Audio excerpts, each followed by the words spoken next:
అనంతపురం నగరంలోని పీటీసీ గ్రౌండ్లో రేపు నిర్వహించే అంతర్జాతీయ యోగా కార్యక్రమానికి సర్వం సిద్ధమైంది. దీనికి సంబంధించి ఏర్పాట్లను డిఆర్ఓ మలోలా అధికారులతో కలిసి పరిశీలించారు. జిల్లా కేంద్రంలో నిర్వహించే యోగా డేని జయప్రదం చేయాలని ప్రజలకు పిలుపు ఇచ్చారు. యోగా కార్యక్రమాలను నిరంతరం నిర్వహిస్తామంటున్న డిఆర్ఓతో మా correspondent RK Surya face to face. అంతర్జాతీయ యోగా దినోత్సవాన్ని అనంతపురం జిల్లా కేంద్రంలో పెద్ద ఎత్తున నిర్వహించడానికి అన్ని ఏర్పాట్లు చేశారు. ఇదే అంశం గురించి మనతో మాట్లాడడానికి జిల్లా రెవెన్యూ అధికారి మలోలా గారు ఉన్నారు. మాట్లాడదాం. సార్ చెప్పండి, రేపు అత్యంత ఘనంగా నిర్వహించాలని టార్గెట్ పెట్టుకున్నారు. ఇప్పటికే 9,97,518 మంది నమోదు చేసుకున్నారు. టోటల్గా 10 లక్షల మందితో నిర్వహించాలన్నది ఒక టార్గెట్ ఉంది. దీనికోసం ఏర్పాట్లు జరుగుతున్నాయి. ఇంకా ఏమే చేయబోతున్నారు? ప్రధానమంత్రి గారు ఇంటర్నేషనల్ యోగా డే సందర్భంగా భారతదేశాన్ని యోగా భారత్, అదేవిధంగా తదనుగుణంగా వారి పిలుపు మేరకు మన ఆంధ్రప్రదేశ్ గౌరవ ముఖ్యమంత్రి వర్యులు నారా చంద్రబాబు నాయుడు గారు యోగా ఆంధ్ర చేయాలనే సత్సంకల్పంతో ఈరోజు ఆ యొక్క ఇంటర్నేషనల్ యోగా డే కార్యక్రమాన్ని మన రాష్ట్రంలో వైజాగ్లో జరుగుతూ ఉంది. దాదాపు 4 లక్షల పైగా ఒకటే చోట 26 కిలోమీటర్ల పొడవున జరుగుతూ ఉంది. అయితే దీంట్లోనే భాగంగా ఆంధ్రప్రదేశ్ అంతా నూక్ అండ్ కార్నర్ అంటారు, అన్ని గ్రామాల వరకు, వార్డుల వరకు ఈ కార్యక్రమాలు జరగాలనే ఉద్దేశంతో ఒక నెల రోజుల నుంచి ఈ కార్యక్రమాలు జరుగుతూ ఉన్నాయి.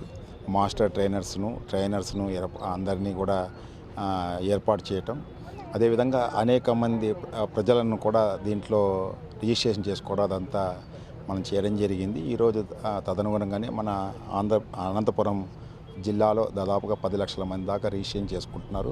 మీరు చూస్తున్న ఈ పీటీసీలు జరుగుతుంది. 5,000 మందితో ఈ కార్యక్రమాన్ని ఏర్పాటు చేయాలనేది ఇక్కడ సంకల్పం చేయడం జరిగింది. జీవితంలో ఒక భాగంగా ప్రతిరోజు చేసి ఆనందంగా గడపాలని మీ ద్వారా కోరుకుంటున్నాను. సార్, ఇందాక మీరు చెప్పారు యోగా వల్ల ఆరోగ్యము, అందము, ఆనందం ఉంటుంది అంటున్నారు. అదేవిధంగా దీన్ని నిరంతరం ప్రక్రియలాగా జరగాలంటున్నారు.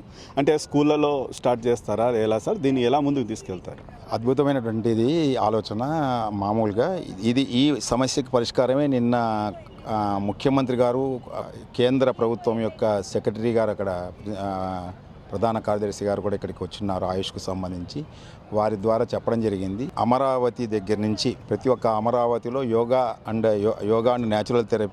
న్యాచురోథెరపీ ఇది హాస్పిటల్స్ కూడా పెడతా ఉంటున్నారు. ఇప్పుడు అమరావతిలో ఒక హాస్పిటల్ను దీనికోసం డెడికేటెడ్గా పెడతా ఉంటారు. అదేవిధంగా ప్రతి ఒక్క జిల్లాలో ఇది ఒక హాస్పిటల్ని పెట్టాలని అనుకుంటున్నారు. అదేవిధంగా కాన్స్టిట్యున్సీలో కూడా పెట్టాలనుకుంటున్నారు.